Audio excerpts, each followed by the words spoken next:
بسم الله الرحمن الرحيم. السلام عليكم ازيكم يا شباب، اخباركم ايه؟ معاكم محمد من قناة هل. كده فعلا قناة اشترك في القناة وزن لايك عشان يوصلك كل جديد. نقدر نتكلم هل فن، نقدر نتكلم عن ممثلة الله يرحمها. كانت ممثلة كويسة اسمها فايزة عبد الجواد. فايزة عبد الجواد مولد 17 مارس 1940، توفت 20 فبراير 2016.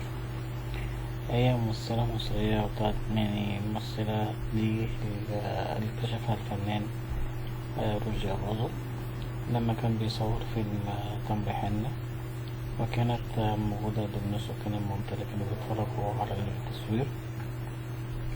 فرشدي أباظة طلب من المخرج إنها تكون من الكومبارس في الفيلم يعني، ولعبت أدوار مهمة برغم من الصور يعني بتعمل أدوار كتيرة جدا جدا في الأفلام.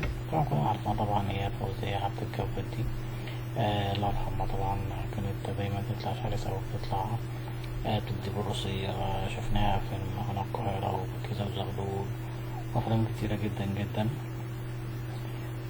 بسبب ملامحها القاسية اشتهرت بتقديم دور البلطجية، كانت بتطلع دايما بلطجية وزعيمة عصابة وبنت البلد القوية، وكانت أحسن ممثلة تضرب بالجبهة الدماغ الروسية، كانت بتضرب بالروسية على طول زي ما شفنا كده. ممكن بتضرب في أنا سوري البابلي في بكيزة وزغلول في التمثيلية اديتها بالروسية. قدمت العدوية بنقابة الممثلين في مصر أكتر من مرة وما قدرش ياخدوا. طبعا الناس الغلابة دي يعني ربنا يعني يرحمهم برحمته.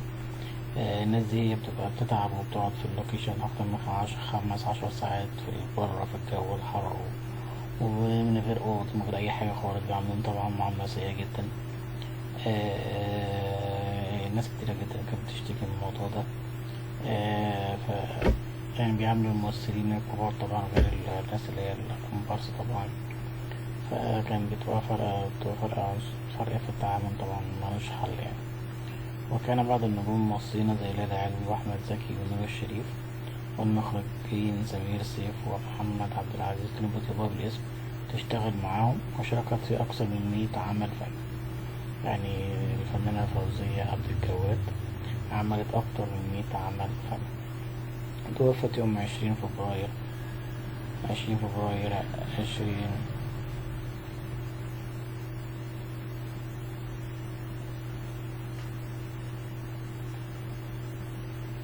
2020 بعد ما نام عن مرض والفقر. وطبعا كانت مريضة ومعاش فلوس تصرف على نفسها، فربنا يرحمها برحمته. الناس دي غلابة والله يا جماعة. الناس دي بتبقى يعني ممكن تكون دورها أحسن من دور البطل ودور السنيد، فالناس دي متاخدش حقها خالص خالص خالص. فاحنا بس حبينا بس نعمل ضوء عليهم، سواء معلومات صغيرة يعني مبتكلمش قصة حتى قوي، ان احنا بنحط بس يعني معلومات بسيطة جدا عن الناس اللي محدش بيتكلم عنهم دول خالص. فلو انت عاوز حد نتكلم عليه قول لنا هنتكلم عليه.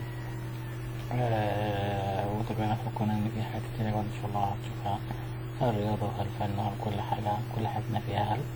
فهنتكلم على الفن ونقطة كان معنا الفنانة القديرة الله يرحمها فايزة عبد الجواد. فعلا قناة اشترك في القناة والسلام عليكم ورحمة الله.